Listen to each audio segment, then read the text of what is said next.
नमस्कार, मी अश्विनी किचनमध्ये मी आज दाखवणार आहे चटपटीत झणझणीत असा कोळंबी मसाला। तर ही रेसिपी तुम्ही नक्की ट्राय करा, त्यासाठी शेवटपर्यंत नक्की पहा। चला तर मग सुरुवात करूया। तुम्ही पाहू शकता मी इथे मोठ्या आकाराची ताजी कोळंबी घेऊन ती साफ केली आहे व कोळंबीला मधला काळा धागा तो मी काढून घेतलेला आहे आणि या कोळंबीला 2 ते 3 स्वच्छ पाण्याने स्वच्छ धुवून घेतलेला आहे। इथे मी कढई ठेवली आहे, ती गरम झाली आहे। त्यामध्ये मी 3-4 चमचे तेल टाकलेले आहे, तुम्ही तुमच्या आवडीप्रमाणे टाकू शकता। 1 चमचा मी जिरे टाकलेले आहेत, ते चांगले फुललेत। त्यामध्ये मी 2-3 बारीक चिरलेले कांदे टाकलेले आहेत मोठ्या आकाराचे, ते आपण छान या तेलामध्ये परतून घ्यायचं आहे। कांदे थोडे जास्तच घ्यायचे आहेत, कांद्यामुळे आपली कोळंबी मसाला खूप छान बनते, आपली चटपटीत होते भाजी। कांदा छान आपण 2-3 मिनिटं परतून घेऊन त्यामध्ये आपल्याला कढीपत्ता टाकायचा आहे। 5-7 पानं कढीपत्त्याची टाकायची आहेत, ती छान परतून घ्यायची आहेत आपल्याला।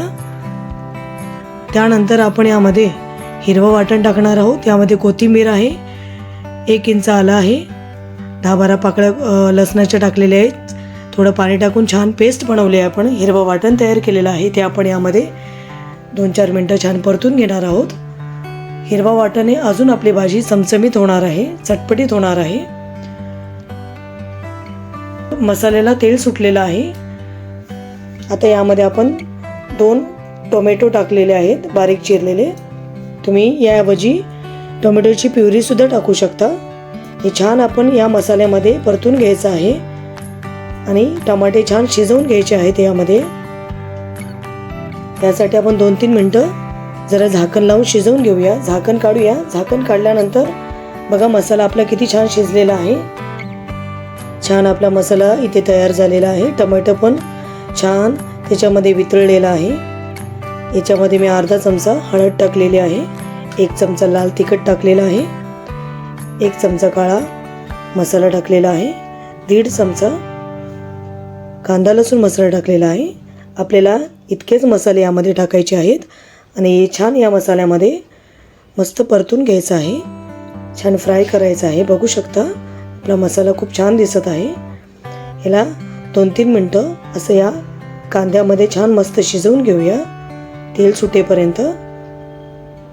अशा पद्धतीने हा आपला मसाला छान तयार झालेला आहे। ह्याच्यात थोडंसं आपण पाणी टाकूया, म्हणजे आपला आतला मसाला छान मऊ होईल आणि याला तरी सुटेल, तेल येईल छानपैकी। बघू शकता आपला मसाला किती छान तयार झालेला आहे। यामध्ये आपण 2-4 चमचे पाणी टाकलेलं आहे, 2-3 मिनिटांसाठी झाकून ठेवूया। बघू शकता आपला मसाला किती मस्त असा तयार झालेला, छान कोळंबी मसाला आपल्याला रेडी झालेला आहे। चवीपुरते मीठ टाकायचं आहे, छान हे मस्त आपण मिक्स करून घेऊया। बघा मस्त तरी सुटलेली आहे, तेल सुटलेलं आहे बाजूने, मसाला आपला पूर्णपणे रेडी झालेला आहे। चटपटीत असा मसाला आपला रेडी झाला आहे। त्याच्यामध्ये आपण आता कोळंबी टाकणार आहोत, स्वच्छ धुतलेली कोळंबी आपण यामध्ये टाकणार आहोत आणि छानपैकी मिक्स करून घेणार आहोत। बघू शकता तुम्ही छान असं एकत्र करून घ्यायचं आहे मसाल्यामध्ये कोळंबी सगळी। आपल्याला कोळंबी मसाला आपला रेडी झालेला आहे, तुम्ही बघू शकता। ह्याला आपण आता 7-8 मिनिटांसाठी झाकून ठेवायचं आहे, अजिबात यामध्ये पाणी टाकायचं नाही आहे आपल्याला।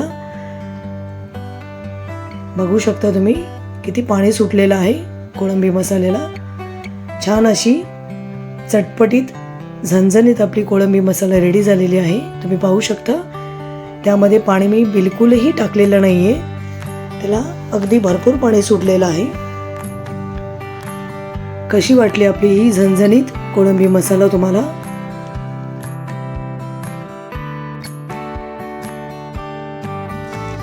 झणझणीत असं कोळंबी मसाला आपला रेडी झालेला आहे, तुम्ही पाहू शकता। 1 नंबर अशी भाजी आपली झालेली आहे, मस्त रंगही छान आलेला आहे। याच्यावरती आपण कोळंबी मसाल्यावर कोथिंबीर टाकून सर्व करूया। तुम्हाला ही भन्नाट चवीची कोळंबी मसाला कशी वाटली हे तुम्ही कमेंट्सद्वारे मला नक्की कळवा। जर तुम्हाला हा व्हिडिओ आवडला असेल तर लाईक शेअर करायला विसरू नका, चॅनेलवर नवीन असाल तर सबस्क्राईब करायला विसरू नका। धन्यवाद।